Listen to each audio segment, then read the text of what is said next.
matéria legal.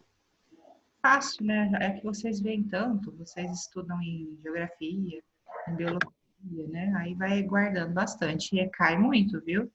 Fiquem Eu atentos. não gosto muito de animais, essas coisas, plantas. Genética, tudo bem? Aí mandaram algumas dúvidas, fizeram os exercícios?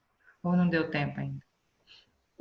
Se tiver. Então, Ana, aqueles exercícios que eu te mandei, eu não falei nada ainda porque eu não deu tempo de ver. Mas assim que eu Não, ver, eu te dou. depois você. Eu também demorei para responder porque tá meio complicado, né? Aí eu Ah, não estou gravando aula, eu estou preparando slide, mas vai mandando, pode ir mandando, aí devagarinho a gente vai resolvendo aí, tá? Depois você olha, se uhum. ficar dúvida ainda que você falar, não entendi, pergunta de novo, tá bom? Beleza, Ana. Acho que eu vou começando, né? Porque vocês falaram que o pessoal, ó, já Quantos alunos tem? 15. Eu vou olhar rapidinho, ó. Então, quem tá aqui? Maria Clara.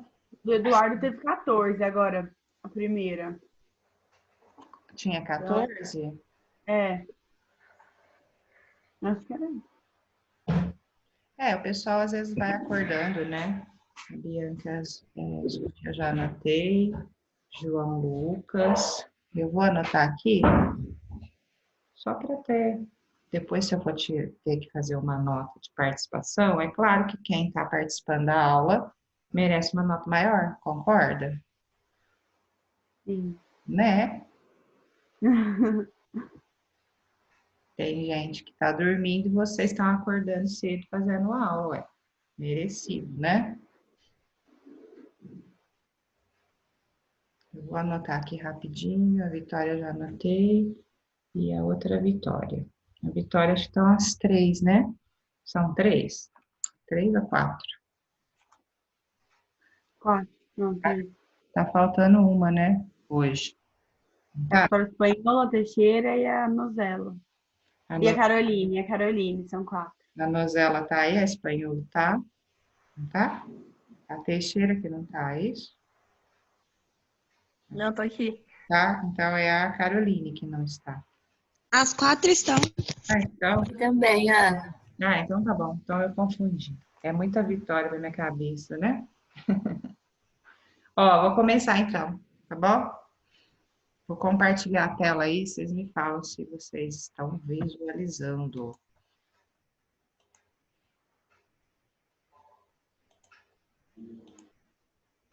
Apareceu? Apareceu. Sim. Apareceu. A Júlia entrou.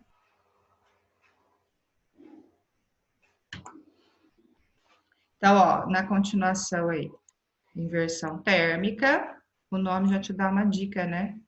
Inversão, a temperatura vai inverter, mais ou menos isso, né?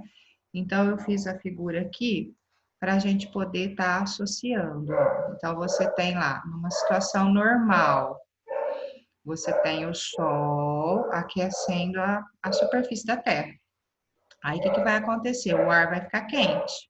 E aí, vocês já viram em física, né?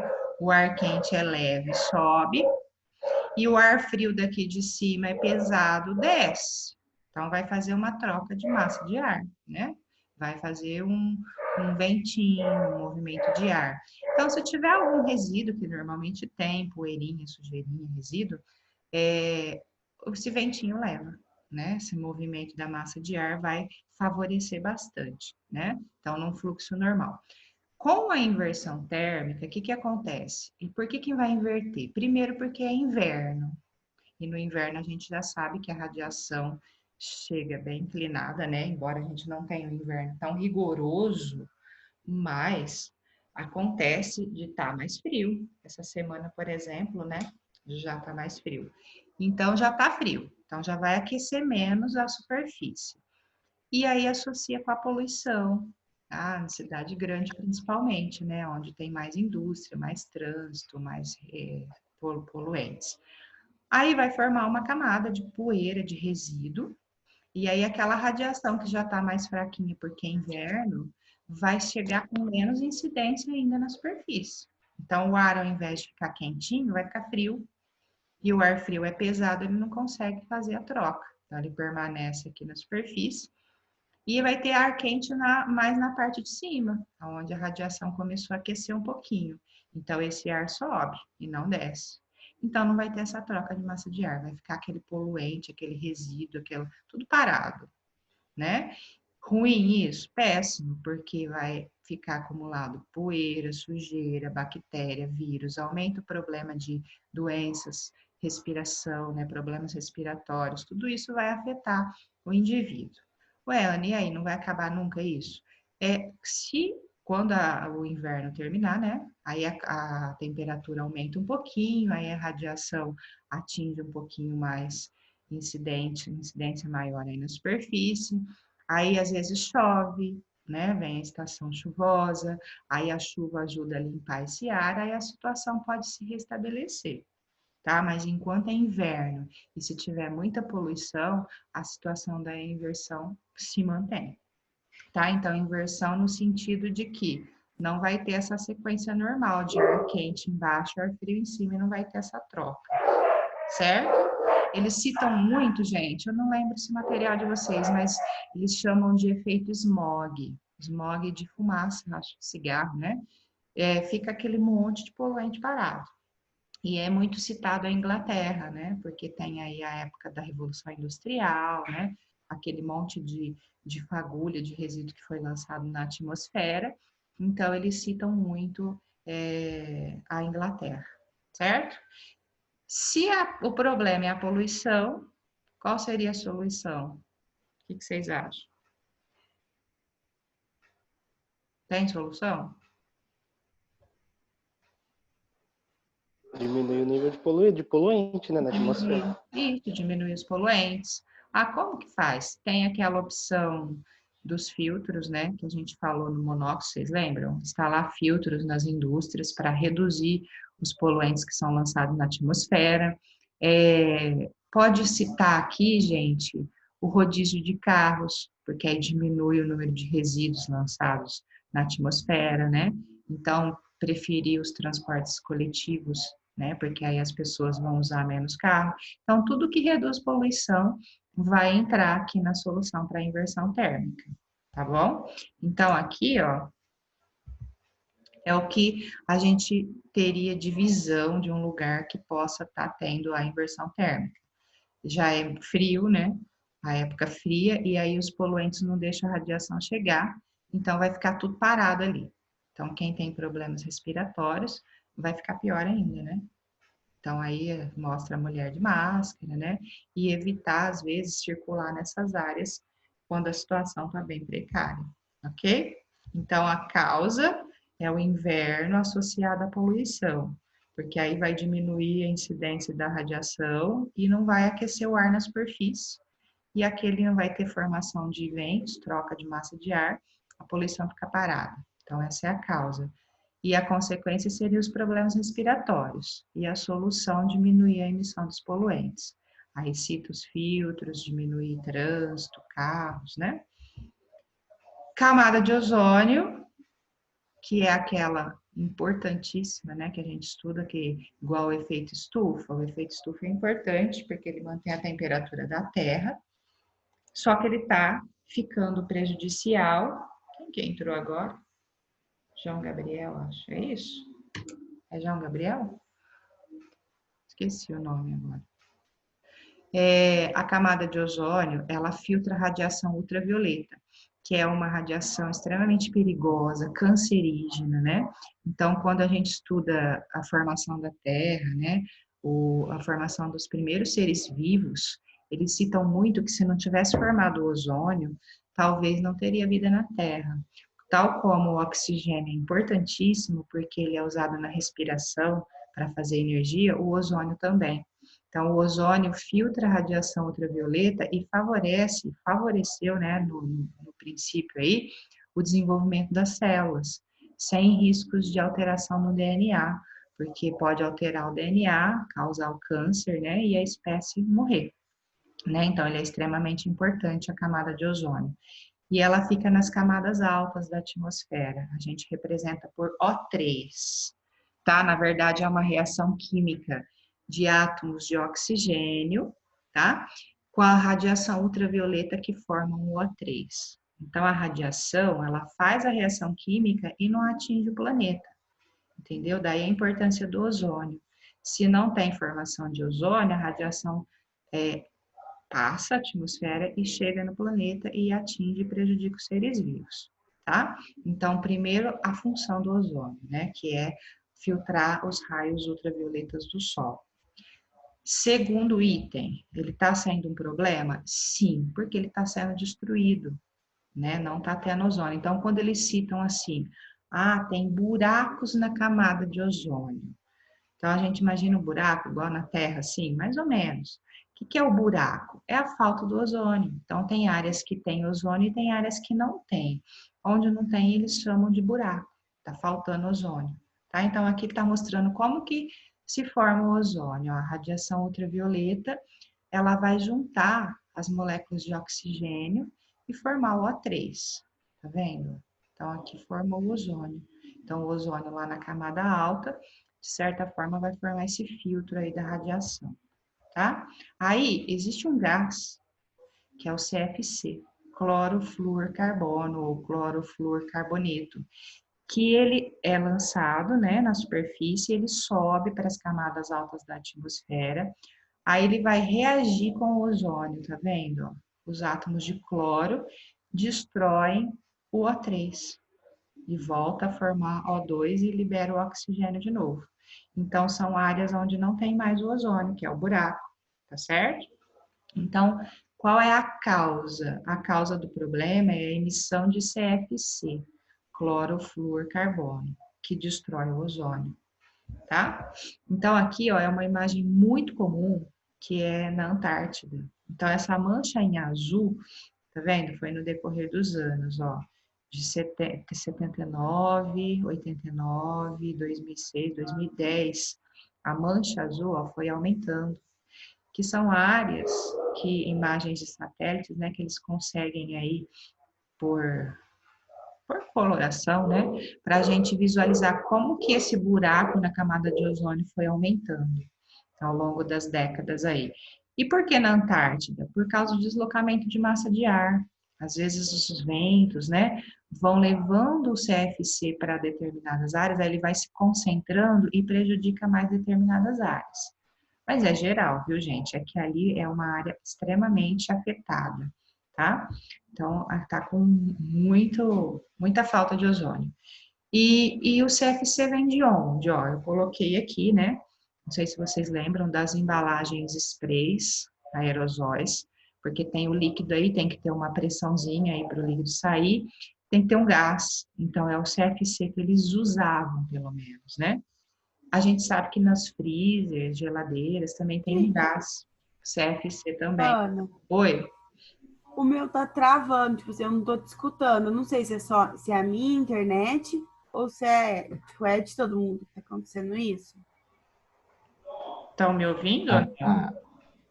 Aqui tá normal. Tá a sua, Tá Maria. normal? Então é a minha. É só a sua, Marinha.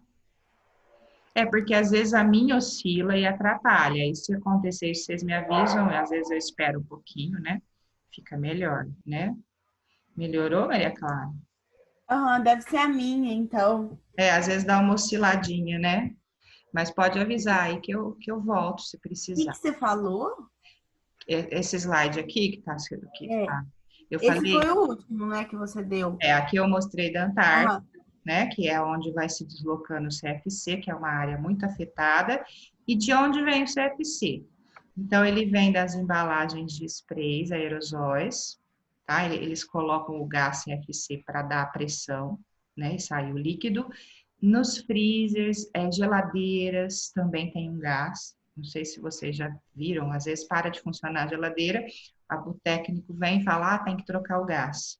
Então, um dos gases utilizados na geladeira para manter a temperatura era o CFC. E o ar-condicionado, né, gente? Eu pus aqui um bem antiguinho, porque a gente tem hoje ar-condicionado moderno, né? Então, hoje, o que eles estão tentando fazer? Eles estão tentando substituir, tá? O CFC por outros gases, que é a solução. E tá dando certo.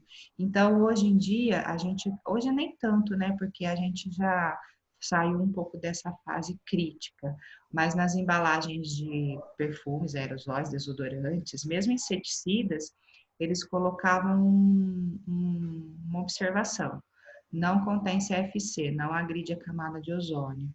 Tá? Então, eles acreditam que se continuar nesse ritmo de não usar mais o CFC até 2050, falta um pouquinho ainda, né? A camada de ozônio já vai estar recuperada. Tá? Então, é um problema que, teoricamente, está sendo solucionado porque deu para substituir o CFC por outros gases. Tá? Então, se lá tiver o exercício, de onde vem o CFC?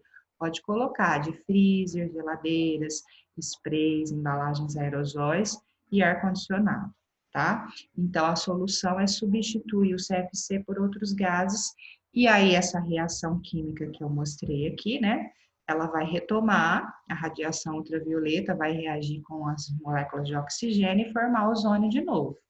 Aí enche lá aquela área sem ozônio e desaparece o buraco. A ideia seria essa, tá? Aqui, ó, ele fala do que ameaça o ozônio, onde tem CFC, tá? Então, seriam os refrigeradores, ar-condicionado, as embalagens e sprays. Aí eles citam alguns solventes também industriais que podem estar liberando esse gás, e a própria fabricação de espumas e embalagens também. Então, numa indústria assim, também tem que resolver para tentar não liberar esse gás que destrói o ozônio, certo? Cuidado aqui, eu não sei se eu já falei, não confundam camada de ozônio com efeito estufa, gente. Separa as coisas, são problemas diferentes. Ah, Ana, mas se não tiver o ozônio, também não vai aumentar a temperatura? Até pode, porque a radiação ultravioleta vai estar incidindo de maneira mais, assim, eficaz, né, o planeta. Mas o ozônio, pensa uma coisa, o CFC e o gás carbônico é outra. Tá? Então, o excesso de gás carbônico é efeito estufa. CFC, camada de ozônio. Tá? Separa para não ter riscos de errar. A maioria não, mas muitos alunos eu falo do efeito estufa. Explique por que está tendo o aumento do efeito estufa. Aí eles colocam, porque está destruindo a camada de ozônio. Tá? Até está ajudando um pouquinho, mas não é o fator principal. O fator principal do efeito estufa, então, é o gás carbônico, das queimadas, tá? Cuidado para não confundir. E a consequência, então, seria o câncer de pele, tá? Mais direto para a gente. Mas pensa lá nas espécies que estão na superfície da água, o fitoplâncton, né? As espécies de animais anfíbios, que têm a pele extremamente sensível. Então, vai afetar um monte de espécie, um monte de planta, né? E, de certa forma, vai prejudicar a vida na Terra, certo? Então, precisa resolver o problema, que é substituir o CFC por outros gases, certo? Aí, gente, na sequência, aqui eu acho que já é a 6, viu, Maria Clara? Aí eles colocam alguns conceitos de poluição, poluentes, tá?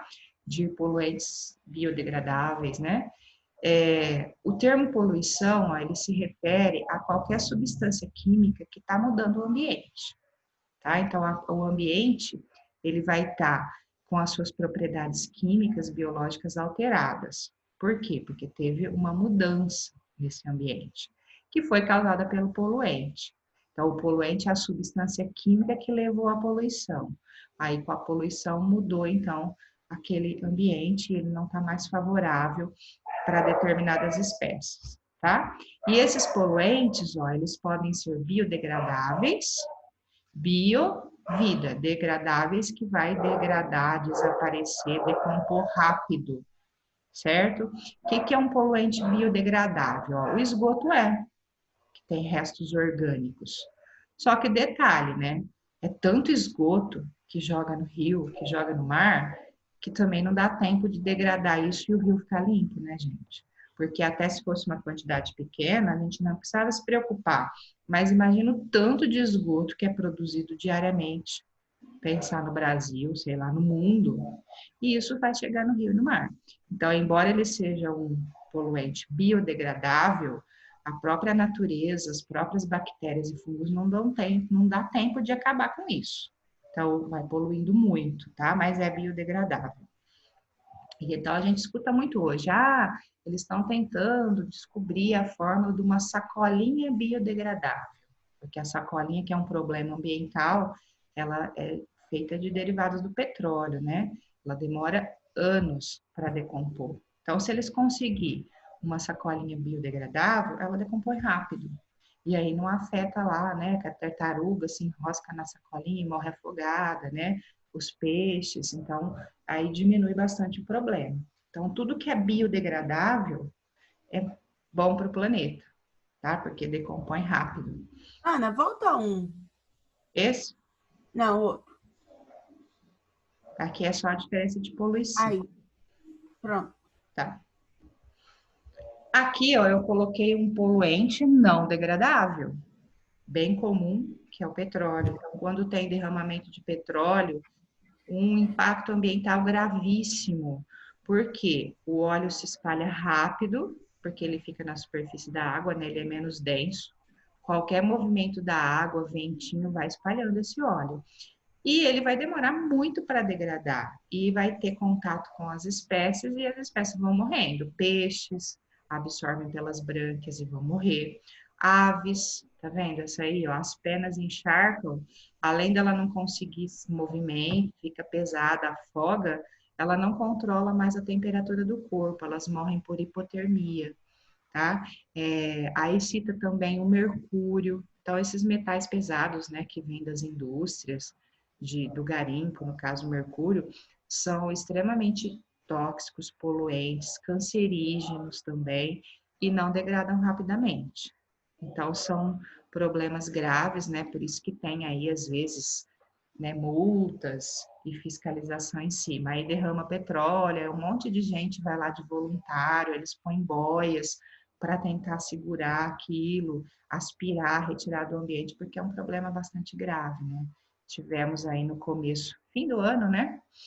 Um derramamento que até agora não ficou bem esclarecido se vinha, de onde que estava vindo aquele óleo que atingiu as praias brasileiras. Então, não vai mostrar, né, detalhes, mas que deve ter trazido muito impacto ambiental, deve, né? Porque muitas espécies vão ser prejudicadas, tá? Então, pensa aí dos poluentes. Tem que definir biodegradáveis, que são aqueles que são decompostos rápidos, e os não degradáveis, que são aqueles que acumulam no ambiente, demoram para decompor e trazem muitos impactos, tá? Aí vai ter um termo, gente, chamado eutrofização. Nossa, que difícil, e está sendo muito cobrado, tá?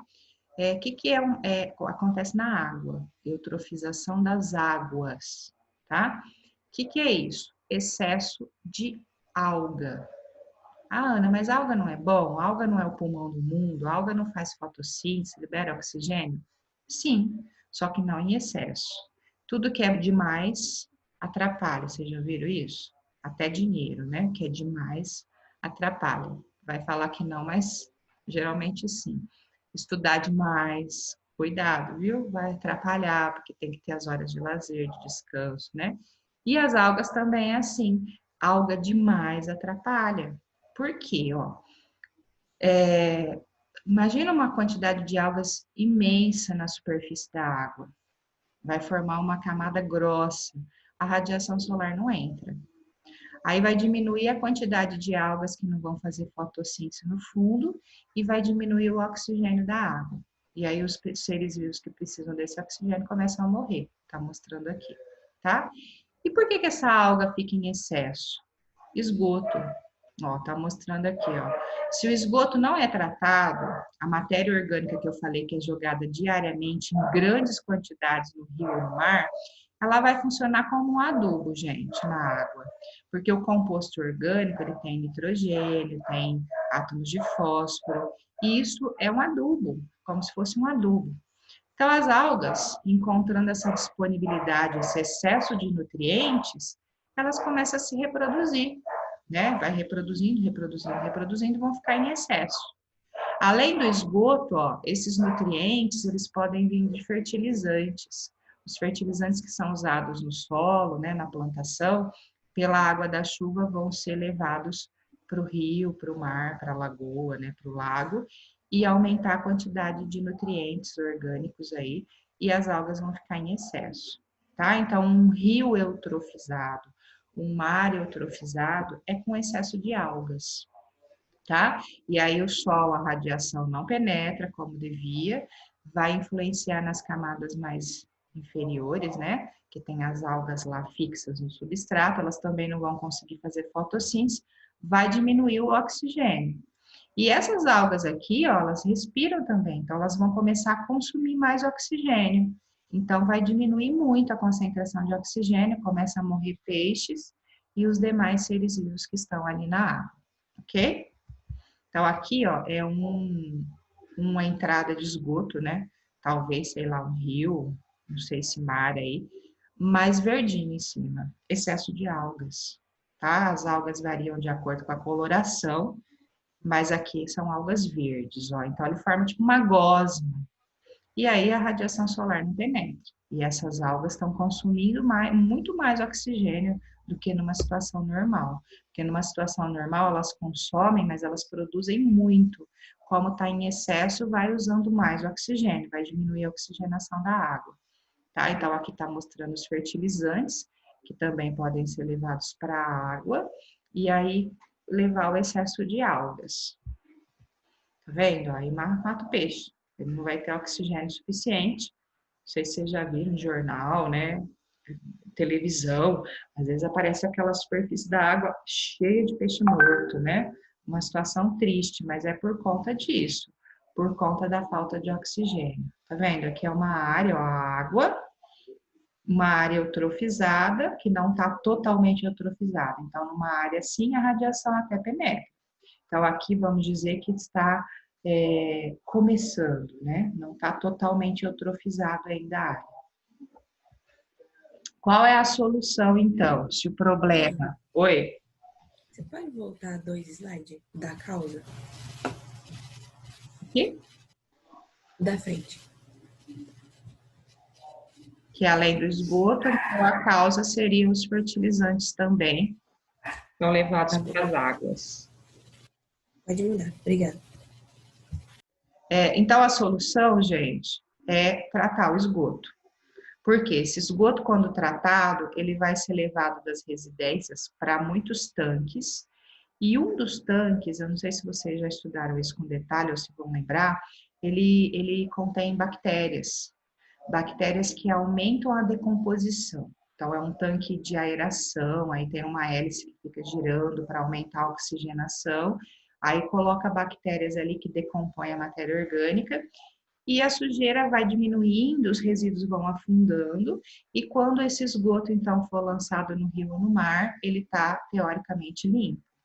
Não a ponto de beber, né, porque a água também não foi tratado, clorado isso, mas em comparação com o tanto de detrito que seria jogado no rio ou no mar, já vai estar, assim, vamos dizer, 90% do problema solucionado. Então, tratar o esgoto, certo? E cuidado também com os fertilizantes, porque pode usar fertilizante, mas tem que ter um controle, tem que ter um equilíbrio. Acho que tem épocas do ano favorável, né? Os futuros agrônomos aí vão aprender isso, porque não adianta também eu jogar o fertilizante na época que está chovendo muito, que a chuva pode, não tem plantação, né? A chuva pode estar carregando isso, levando para o rio, para o mar e trazendo problemas. Então, para tudo tem que ter um equilíbrio, que é o que eles chamam de desenvolvimento sustentável, né? A gente usa mais de uma maneira que não provoque problemas, ok? Então, a solução para eutrofização é tratar o esgoto, que é a solução mais direta. Então, aqui está mostrando ó, o esgoto desembocando aí numa região, e a gente percebe que a água já não está tão suja, né? Então, isso que estaria favorecendo aí o ambiente, tá? E quando se trata de eutrofização, gente, eles citam um item, que é o DBO. O que é isso? É a demanda bioquímica de oxigênio. Então, essa demanda bioquímica de oxigênio, ela é feita naturalmente, né, pelos micro-organismos, as algas que vão fazendo a fotossíntese e vão liberando o oxigênio na água, tá? E aí tem alguns exercícios, ó, que colocam isso em gráficos, tá vendo, ó, para interpretar aqui. Então, você tem aqui uma situação inicial, onde a demanda de oxigênio, ó, ela vai, no caso de descarga de esgoto, ó, quando você joga o esgoto no rio, no mar, o que vai acontecer com a quantidade de oxigênio? Ela vai diminuir, ó, tá vendo? Ao passo que na decomposição, no tratamento do esgoto, ou o próprio ambiente consegue decompor aquele resíduo, a quantidade de oxigênio vai aumentando, o oxigênio dissolvido na água, tá? Então, esse DBO, que é a demanda bioquímica de oxigênio, ela vai ficando em equilíbrio, tá? Que é a ideia na água limpa, ok? Então, uma área recuperada, ela vai ter muito mais oxigênio dissolvido. E acho que... Ana, Oi? voltando, 2. Aqui? Esse é. Acho que o Kaique perguntou alguma coisa, não foi, Kaique, de um exercício de esgoto quente? Foi você? Pode mudar. Ana, eu não lembro se era de esgoto quente, mas eu lembro que era de alterações ambientais. Mas eu não lembro se era de esgoto quente. Deixa eu ver aqui. Eu acho que eu te dei um exemplo do esgoto quente, que era de Talvez tenha sido. que estava falando de oxigênio. Por quê, gente? Quanto mais quente a água, menos oxigênio ela tem, tá? Por isso que peixe de região temperada é sempre maior, porque a água de região temperada ela é mais fria e ela consegue ficar com mais oxigênio dissolvido. Então, eles têm uma quantidade de oxigênio maior para fazer a taxa metabólica, a respiração celular, consequentemente, eles crescem mais, tá?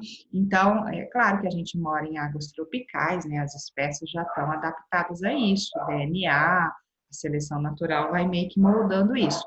Mas a água fria tem mais oxigênio, tá? Então, imagina se uma indústria joga esgoto quente. Piora a situação. Pode nem estar eutrofizado, mas o oxigênio da água, ele se desprende e vai para a atmosfera. Então, diminui a quantidade de oxigênio. Leva à morte de peixes, de seres vivos também, tá? Então, esgoto quente é péssimo. Então, a ideia é, além de tratar o esgoto, se uma indústria vai lançar resíduos na água, no rio, não pode ser quente. Então, teria que estar numa temperatura ambiente para ser jogado na água do rio ou do mar, tá? Então, o esgoto quente é péssimo. Tem um fenômeno... Ana, Oi? Esses fatores, essas alterações ambientais, pode levar a uma migração de alguma espécie ao longo do tempo ou não? Eu não sei se ela teria como fazer isso, né? Mas pode ter deslocamento. Então, diminui a quantidade de alimento, aí eles vão em outras áreas tentar buscar mais alimento. Tipo, acho que em Recife eles tentaram explicar aquela história dos tubarões, né? Que os tubarões estavam invadindo ali as praias e estavam tendo muito problema com pessoas, né? Que estavam tomando banho de mar ali, que tinha lançado esgoto, muito resíduo em alto mar. E aí eles não estavam conseguindo alimento. Aí o que eles fizeram? Eles foram buscar alimento em outro lugar. Por isso que estava tendo problema, né? Que na verdade não é o tubarão que é maldoso e vai lá e mata as pessoas porque ele quer. Ele estava simplesmente tentando se defender e ele vê lá o biguazão no mar mexendo, ele acha que é comida, né? Que é o que ele precisa. Então, às vezes, o impacto ambiental pode deslocar, sim, as espécies, mas às vezes elas não têm para onde ir. Por mais, vamos pensar assim, nossa, mas é muito grande o mar. Mas às vezes o deslocamento dela não é tão grande, e aí ela vai entrar em contato com esses resíduos e acaba morrendo. Por isso que pode levar à extinção. É isso que você perguntou? Isso. Uhum. Aqui, ó, tem um exemplo bem clássico, nosso tempo está acabando dessa aula, que chama maré vermelha, tá? Por que maré vermelha? A água do mar fica avermelhada, porque aqui é um tipo de alga vermelha, tá? São as algas que produzem pigmentos vermelhos. E aí, no excesso de algas, numa situação normal, a gente nem vê a pigmentação, porque ela se mistura com a alga, com a água, se dissolve, né? mas no caso de excesso de algas vermelhas, vai ficar a maré vermelha. E aí, além delas impedirem a radiação de penetrar numa área de alta concentração, elas produzem toxinas extremamente prejudiciais a várias espécies. Então, as espécies acabam morrendo por ter menos oxigênio na água e por entrar em contato com essas toxinas, que numa situação normal estaria uma quantidade adequada, vamos dizer assim, que não traria danos. Então, é um fenômeno Ana, comum. Oi? ela é prejudicial porque ela produz toxinas que faz o quê? Leva à morte de várias espécies que entram em contato com essas toxinas. Tá? Então, aí a proliferação, né, a maré vermelha, de algas da cor avermelhada. Então, elas têm um pigmento, elas têm que dá a cor vermelha para a alga. Tem alga vermelha, tem alga verde, tem alga marrom, tá? Tem vários tipos de algas. Essa produz pigmentos vermelhos, tá? Então, aqui está mostrando, né, as possíveis causas, né, que aí vai morrer os peixes, então, porque a luz não vai penetrar e porque elas vão liberar toxinas também, que vão, ó, tá vendo? Que vão intoxicar as espécies, tá bom? Para evitar, então, seria também o tratamento de esgoto, né? Para não aumentar a quantidade de nutrientes na água e as algas não se proliferarem. O petróleo, não sei se vai dar tempo, acho que não, tá? A gente está quase acabando, eu vou deixar para falar do petróleo e aí na sequência a gente vai fazer o quinidário na outra aula, tá? Falta o petróleo, faltam uns detalhezinhos aí. Falta menos de 1 minuto. Alguma pergunta aí? Não? Posso encerrar? Posso encerrar por enquanto, então?